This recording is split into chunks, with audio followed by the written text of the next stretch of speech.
Hello, everyone. How are you? Good? Making it through the day? Great.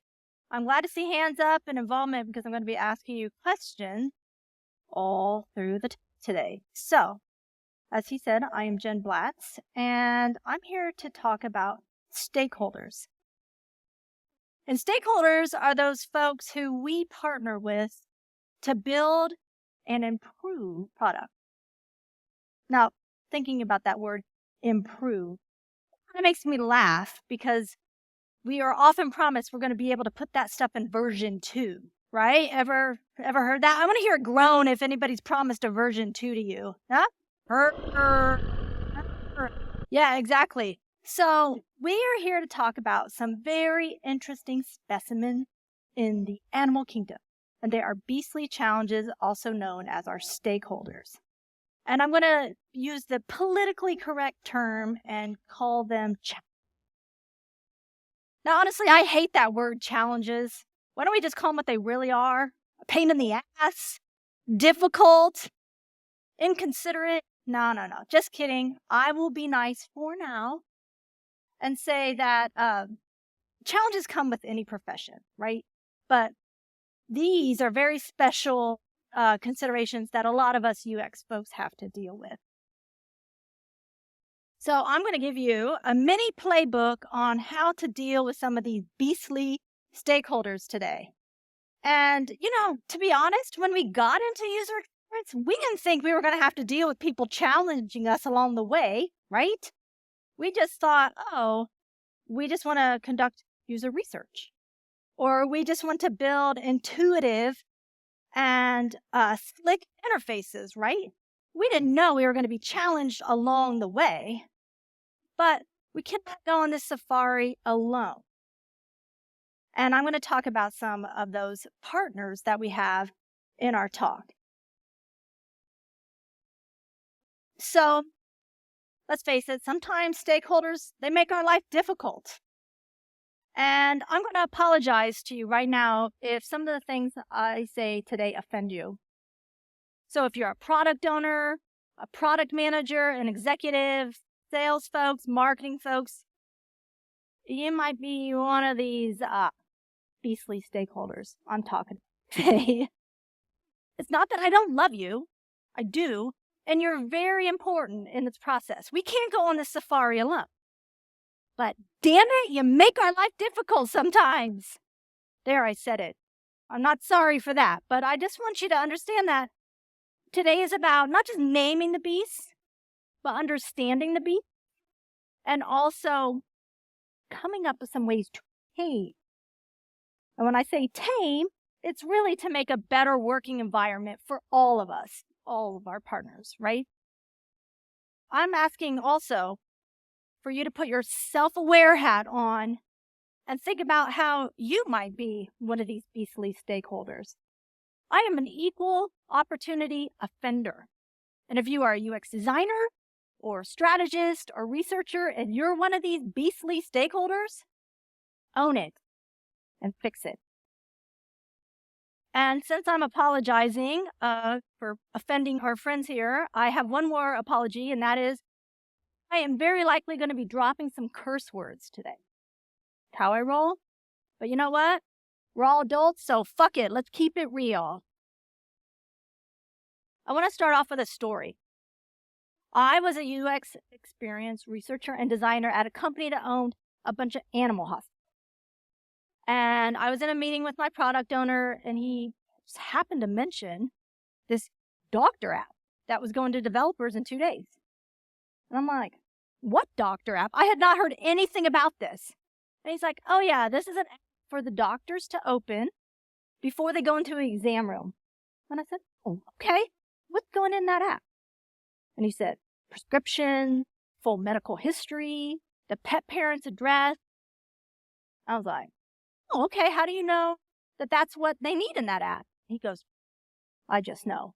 Well, when somebody says, I just know, my spidey sense goes off and thinks, no, you probably don't. So I said, well, let's do a little bit of research to find out if we're building the right thing and we're putting the right things in the app. And he's like, no, Jen, we don't have time for research. Going to development in 2 days. I was like, Okay, gotcha. How about I take this afternoon, call a handful of doctors, and confirm that we got the right stuff? And he reluctantly agreed. I called a few of the doctors that used our products, and I said, what do you need in a mobile app? They all said the exact same thing. These two things. First, they said, I need to know what kind of animal it is. Is it a cat? Is it a dog? Is it a fish? Okay. And two, I need to know what I'm stepping into. I need to wrap my head around what is in that room. Are they here for vaccines, routine, no big deal? Or is it a trauma situation and they've been hit by a car? They just want to mentally know what they're stepping into. And so I asked them about the other things. You need prescriptions and pet parent address. And they're like, oh, hell no, we don't need any of that crap. I can look at that stuff in the computer when I get in there. That's all I need. I went back to the product owner, informed him of what I learned. And here's the valuable lesson of this story is because I did a little bit of research, it made a huge impact on this product. How huge? We eliminated about 75% of the features that were going to go into that app. We got done 6 weeks early, and we were way under budget. I don't know about you, but I'm really quite sick of the bullshit mantra of research takes too long. Oh, I hate that. Anybody else sick of hearing? It's ridiculous. It doesn't have to take too long, right? We can learn valuable lessons from some quick wins like that. And so that brings me to my first stakeholder beat, Skimp Shark. And the Skimp Shark wants to skimp on due process, things like UX research. They may be all or some of these things, depending on the Skimp Shark you're working with. But basically, they say things like, we don't need to do research. And we already know what customers want, so we'll just put it in. Or we'll get analytics data, or we'll get data from marketing, and that will tell us what we should do, right? Anybody here worked with a Skimp Shark before that tells you things like that? Well, ever here? Absolutely. Yeah, and then this last one, my favorite for the designer friends here, let's just copy what our competitor is doing, or what Apple's doing, or what Amazon does. Well, anybody who thinks that those major companies are doing all the right thing has their head in the sand, don't they? Right? They're always making the best experiences. We don't want to copy someone who is making poor experiences. So why does this happen? Well, I think the Skimp Shark, blame Shark Week on TV. I don't know. Is that even still on? I haven't seen Shark Week in a while. You familiar with Shark Week? Oh, it's only American? Sorry. Well, you're not really missing anything. And I don't even think it's on anymore, but there used to be all these TV shows about sharks. But anyway, this mindset, it stems from not really understanding the value of user experience research, right? They may get some analytics or some data from marketing, and that will tell them the what. It doesn't tell them why, right? We know this. They don't understand. They're not getting the full picture from that information. So what can we do to make this better? Well, we can educate them with evidence. Remember that doctor app I just told you about? That is my golden ticket whenever anybody says to me, it takes too long. I'm like, oh, sit down. I have a story for you. And maybe you have a little story in your repository where you can pull out a quick research win. I mean, think about it. A usability test can be a quick win. It shows you what's working and what's not working. And so think about the opportunity that you can take to tell some of those quick win stories when someone says, oh, the reason it takes too long. So I once did a test on icons. I was putting these icons in an interface that I was designing, and I gave the sheet to participants, and I said, fill in what these things mean to you. Whoa! Did I learn some lessons of what I thought this thing represented and what users thought it represented were not the same. This took maybe an hour or two. Send them a PDF, fill this in, what's it mean? And I was more confident in the things that I got right. But I also learned some things. That icon needs to come out. We need to come up with something else. Quick wins. Research can be done quickly. Has anybody ever seen this interface? Does this look familiar? Anybody? Yeah. Beautiful, isn't it? And I don't even mean it's at your company. This is like a very specific situation. It might happen at your company too. So for those of you who haven't seen it, I'm going to share the story. It's great. So this is Citibank, which is a major bank in the United States. And this is an employee-facing screen. And the employee needed to conduct a transaction on behalf of a client, happens to be Revlon. And the employee needed to check a box, maybe 2, maybe 3, maybe 8, I don't know. Boxes, need to check boxes to make this transaction happen. So, what do you think they needed to check to make this transaction happen? Shout out what you think of the choices should be. Anybody have any ideas? I don't know what these things are either, so don't think I know. The principal, the one that's already checked? And what else? Shout out the words that you think that should be checked. Conducting a transaction. Sorry? Default? Okay. Anybody else have a guess? No? What? Oh, who knows? Well, actually, 3 boxes should have been checked. Front, fund, and principal. Don't know. And you know what happened here? They never tested this with users, obviously. And you know what the result was? This was a very costly transaction for Citibank because they lost a lawsuit about transferring a shit ton of money. How much did they lose? $500 million. All because they didn't test an interface. People using it. Lesson here, don't be a Citi. And if you work at Citibank, sorry, not sorry. All right, so that brings me to my next stakeholder beast, which is the speed snake. Kind of similar to the Skimp Shark. They're all about fast wins, fail fast, get it out, tight deadlines. And they say things like, oh, we just need to know if they'll use it. Or put it in version 2. That mythical version 2 again. Who here, if you've worked with a speed snake, give me a hiss sound. Lots of it, yeah. I feel your pain. I love this example. This is a stakeholder who says, let's just get this out into the market, get it into the hands of real users, and see how they use it. Ever heard that? Yeah, right. Well, I know Debbie Levitt, who's also here, and you're going to see her tomorrow. She talks about the consequences of releasing something into the hands of users and the negative repercussions it can have if it's a poor experience. Think about it. You could actually lose customers by releasing an MVP in something that's crap. And you know what? You're not going to know why you lose them. They're just going to stop. But if you've done some testing, little iterative design, you would have learned lessons about what doesn't work and made those updates and not lost those customers. So what we need to do as UX folks, we need to remind our product partners that releasing something just to test it out and see how it's used is not really always the best plan. If you think about it, do you think your customers want to be your product guinea pig? No.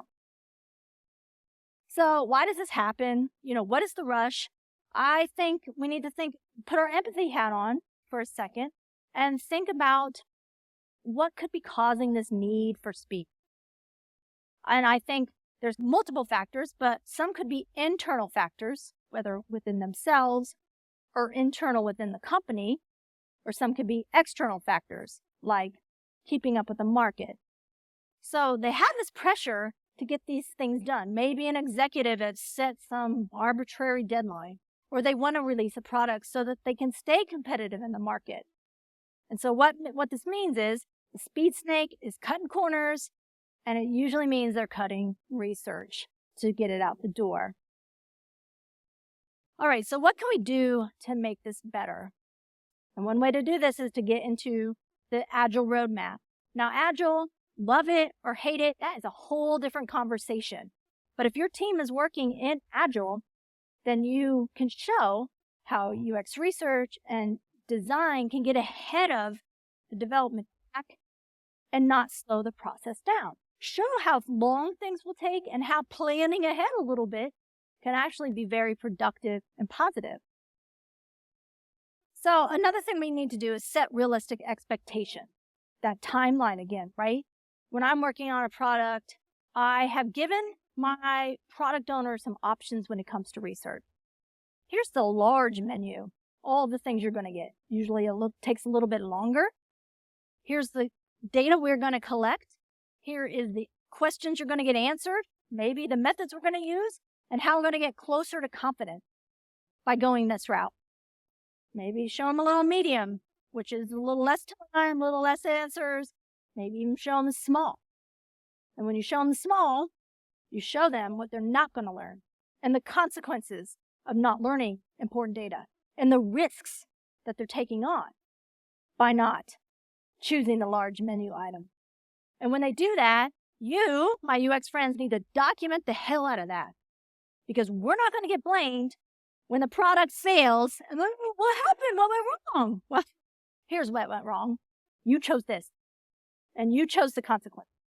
We're not going to get blamed for that. So if you give them menu choices, the give, take, I understand time. These are realistic things that we need to consider. But don't let this fall on your shoulders because you were asked to do a lower, smaller research effort. So I have a question before I move on to this next stakeholder. Who here has dogs? Anybody here have doggos besides me? Yes, I know a few of you do. I don't know about dogs at your house, but at my house, squirrels are public enemy number one to my dogs. Squirrels are the number one in my house. And the stakeholder I'm talking about isn't the squirrel that's throwing those nuts and those sticks at the dogs and laughing at them from the treetop. This is the Scope Squirrel. And the Scope Squirrel is a hoarder. They want to put in all the things. More.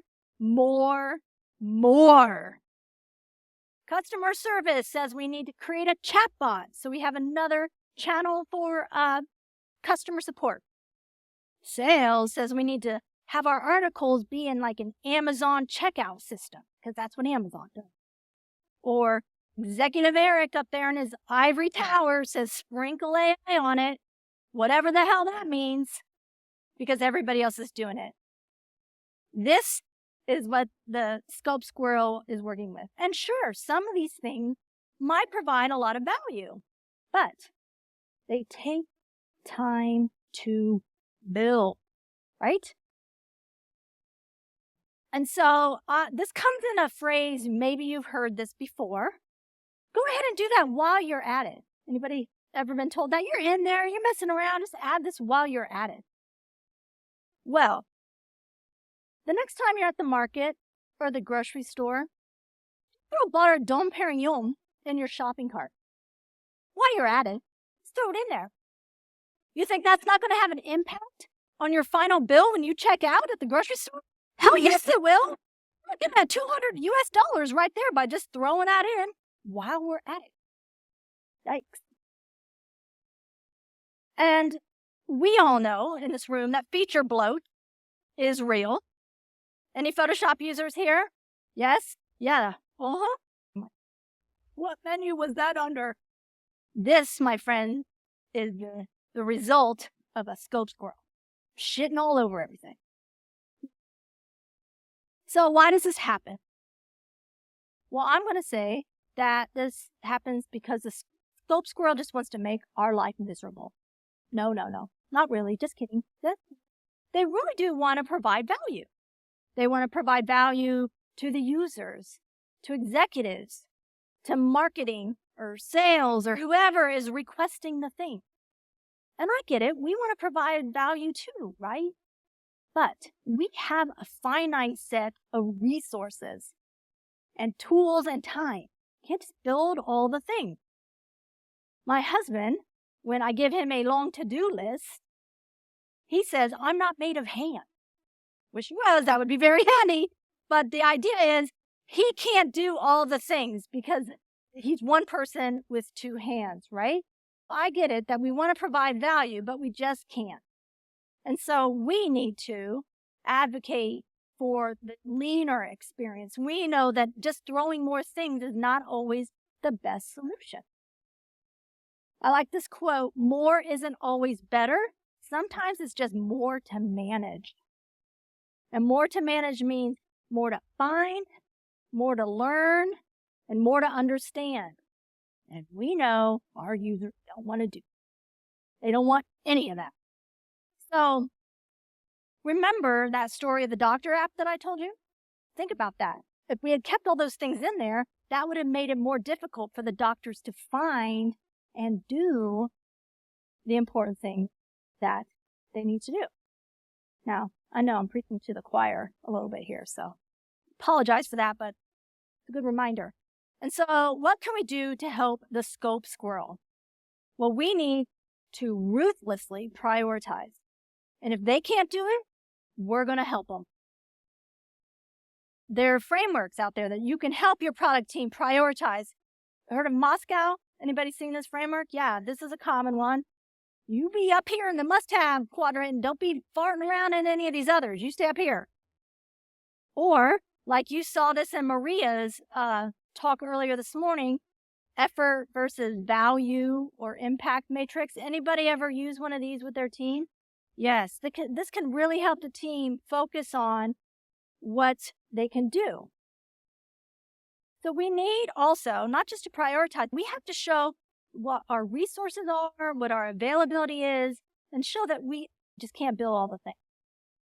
When somebody comes, let's say you're an agile and you're working in a sprint, someone comes over and dumps some new shit on your plate, and you're like, sure, I can do this, but we need to have a conversation around what's prioritized now, because we cannot do all the things while we're at it. Again, that Photoshop feature bloat, right? The impact of what that can have on a user's experience, we need to be thinking about that, because I don't know that others are. They think just putting that in, just sticking it here. Well, no, we know that that can have really bad consequences of finding it or what was there before. Doesn't make for a great user experience. And so we need to kind of advocate for that, work with our product partners to making sure that we are thinking about what that might turn out to be. But that's a whole nother talk right there. So I have a question. Familiar with these dots? Anybody? Yeah, you know these dots. But these dots are a little special. These dots are a circumstance where you reached out to your stakeholder, you shared something with them, you want their input, you want their feedback, and you're seeing this, Slack, Teams, whatever you're working in, you're seeing this. Okay, cool, write me back. Then it stops. And they stop writing you back, and you're like, what the hell? Get back to me. Anybody been there? Tell me I'm not the only one. You were writing. Why did you stop? Get back to me. Don't stop. Well, this, my friend, is a sign of this next stakeholder beast that we're going to talk about, and it is the Slow Sloth. I'm sure some of you have encountered that one, huh? Yeah, so the Slow Sloth is slow to make decisions, slow to give you feedback, and slow to keep the project moving forward. And because of their actions, they can have significant impact and delay things getting done. They say things like, oh, I just need a little time. Let me go review this on my own. Or let me go take this back to the team, see what their thoughts are. You probably have heard phrases like that, right? Not wrong in and of itself. I once had a project, the stakeholder went away, oh, it's like 2 or 3 weeks. Okay, we're all on hold, waiting around, and you're going to get back. And then when they resurfaced, they'd also turned into the Scope Squirrel and added a whole bunch more shit that we had to build. I was like, oh, it was so frustrating to say the least. But the Slow Sloth is slow to keep things moving. And so why does it happen? Well, I have some theories. The first thing I think that can contribute to this is analysis paralysis. Ooh, I have seen this so many times. Maybe they have too much data, so they don't know what to do. They can't make a decision. It's nothing worse than a product owner who can't make a decision. Or maybe they don't have enough data, so they keep going out and looking for more to kind of inform their decision. Which can lead to maybe they are not confident enough to make a decision, right? That can happen. So that's why they keep seeking more data to make an informed decision so that they can get back to you. But yeah, all of that stuff takes time, right? Or it could be they're just plain busy, juggling multiple projects. They are now on the latest dumpster fire. I mean, we've been there, right? Everybody, your priorities have shifted. These are all things that can cause a slow sloth's behavior. And so what can we do to make this better? I think the key here is communication, right?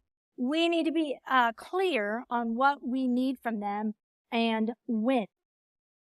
They've got enough data. Don't give them any more data because they could just like freak out and have analysis paralysis. But it's important to communicate deadlines and what you need to get done. Don't assume that they know. I've been here many times. You're like, oh, I think they get it that they're going to get to me by Friday. What are they going to get to you by Friday? And be specific. Don't just say by Friday at 3 o'clock, right? Be specific with what you expect to get and when. You know what? Let them know you're going to check in a little soon. Make sure things are on track. I mean, this is why we have stand-ups in Agile, right? To surface people who are slackers.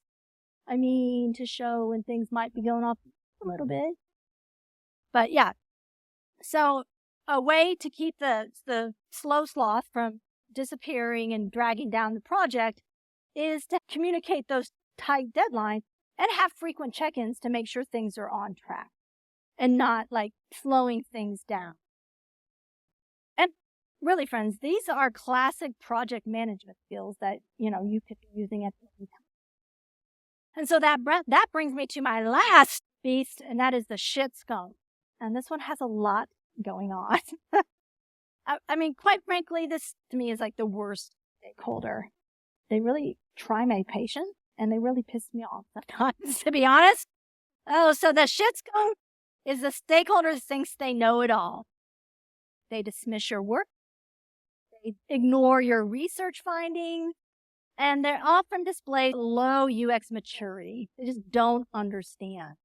And so what's a telltale sign of a Shit Skunk? Well, they say things like, I am the user.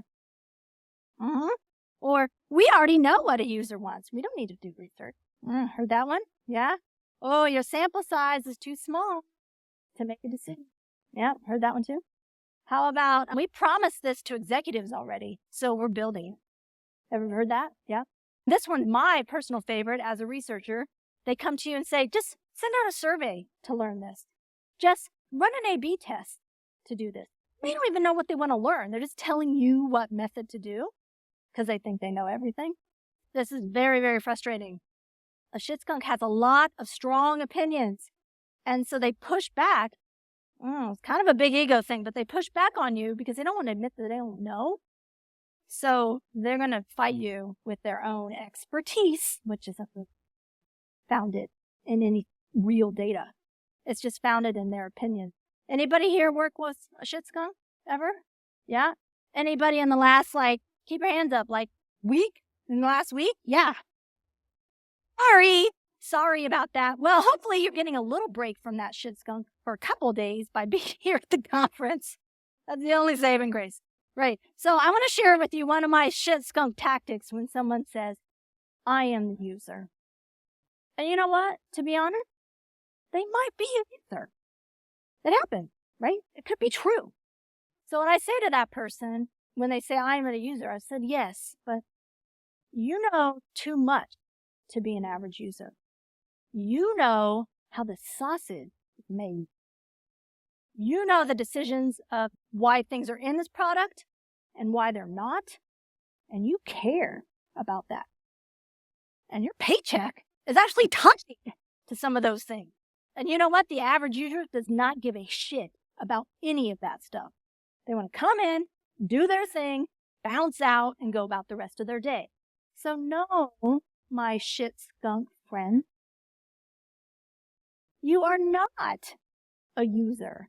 You are a producer of this thing who happens to use it as well. And so, all right, so what breeds this Shit Skunk beast?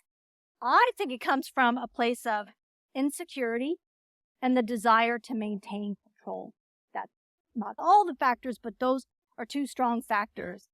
And they lack UX maturity understanding. And like I mentioned, they'll push back on you with opinions that are not really strong and founded. And they estimate their own expertise, thinking they know all the things, and UX doesn't know anything.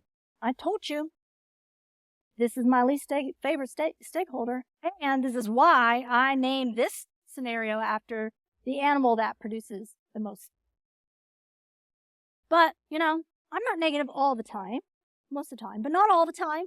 There is hope. I think a good way to tame this stakeholder beast is to build trust and relationships with our product partners. We need to show that we are partners. We're not enemies.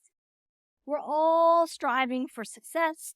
We all have the same goal in mind, and we're all going for the same thing. We are not fighting here, folks. We all want good products and services, right? So we need to work with them so that they see us as a partner in this process.